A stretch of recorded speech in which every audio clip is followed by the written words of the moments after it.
শিল্পকর্ম, স্মৃতিশক্তি, মেধাবী, কবি, সঙ্গীতজ্ঞ, লোকপ্রিয়, খ্যাতিমান, চঞ্চল, অসন্তুষ্ট, শীঘ্রগামী, যানবাহনাদি কর্ম, ধান্যজীবী, ভূমিজীবী, সুখী, ভোগী, মিষ্টান্নপ্রিয় প্রভৃতিকে নির্দেশ করে পুনর্বসু নক্ষত্র।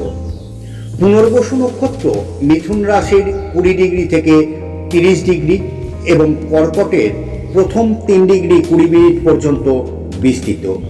এই নক্ষত্রের অধিপতি গ্রহ বৃহস্পতি এবং অধিপতি দেবতা অদিতি। পুনর্বসু নক্ষত্র 2টি তারকা নিয়ে গঠিত। পুনর্বসু অর্থ দ্বি বসু বা 2টি জ্যোতি বোঝায়। অন্যভাবে পুনর্বসু সমান পুনঃ প্লাস বসু অর্থাৎ পুনরায় ফিরে আসা।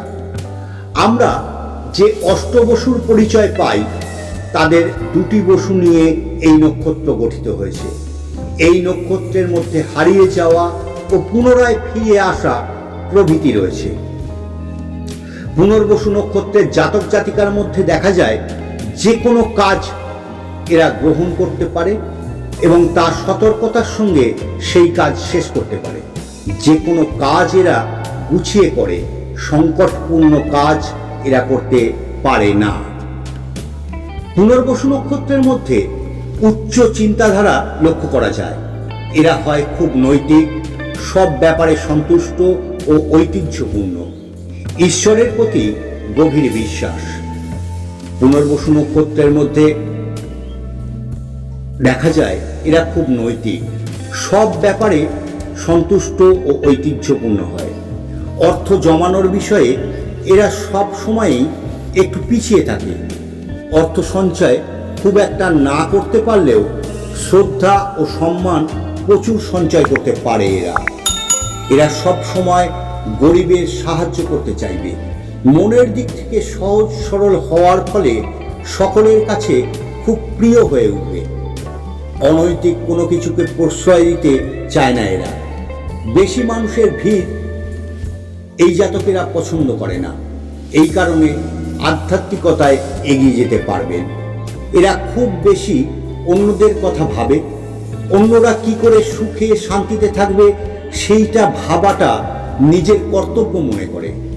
অপ্রয়োজনীয় কোনো ঝুঁকি নিতে একদমই পছন্দ করে না। এদের বন্ধু খুব একটা না থাকলেও কিছু বন্ধুর কাছে খুব প্রিয় হয়। সমাজের কল্যাণের জন্য কিছু সময় বাড়ির বাইরে কাটাতে পারে এরা। এদের মন ও মস্তিষ্কের ভারসাম্য সবসময় সমান থাকবে। এরা বেশ যুক্তিসম্পন্ন মানুষ। বহুমুখী প্রতিভা এদের মধ্যে দেখা যায়। তবে যে কোনো বিষয়ে যতক্ষণ নিজের লক্ষ্যে না পৌঁছতে পারছে ততক্ষণ এরা স্বস্তি পায় না। এরা গুরুজনদের প্রতি শ্রদ্ধাশীল হয়, বাবা মায়ের বাধ্য সন্তান হয়, শিক্ষকদের সম্মান করে। সাংসারিক জীবনে খুব বেশি সুখ আশা করা যায় না। তবে জীবনসঙ্গীর মন জুগিয়ে চলতে পারলে সংসার সুখের হবে। আপনি যদি পুনর্বসু নক্ষত্রের জাতক হন তাহলে আপনার জীবনসঙ্গীও গুরুজনদের প্রতি শ্রদ্ধা রাখবে। আপনাদের জীবনসঙ্গীর মধ্যে উদ্বিগ্নতা থাকবে। জীবনসঙ্গীর ব্যবহার খুব মনোমুগ্ধকর হবে। পেশার দিক দিয়ে পুনর্বসু নক্ষত্রে জাতকেরা লেখক, যে কোনো বিজ্ঞাপনজনিত বিষয়, ট্রান্সপোর্ট এবং ব্যবসার মধ্যে হোটেল, রেস্টুরেন্ট, ইম্পোর্ট এক্সপোর্ট, খবরের কাগজ, ইন্স্যুরেন্স এজেন্সি, সিভিল ইঞ্জিনিয়ার, যোগব্যায়ামের শিক্ষক, অভিনয়, ভ্রমণ, ইলেকট্রনিক্স সামগ্রীর দোকান, পণ্ডিতগিরি, বিদেশে ব্যবসা, কুরিয়ারের কাজ, পশুপালন, ঐতিহাসিক নিদর্শন বিক্রি, সামাজিক পরিষেবা ইত্যাদি এই সকল কাজে পুনর্বসু নক্ষত্রের জাতকেরা উন্নতি করতে পারবেন। পুনর্বসু নক্ষত্রের মানবদেহের কান, গলা, কাঁধকে নির্দেশ করে। রোগ ভোগের মধ্যে নির্দেশ করে ব্রঙ্কাইটিস, নিউমোনিয়া, কানে পুঁজ জমা বা ব্যথা হওয়া, গেঁটে বাত ইত্যাদি।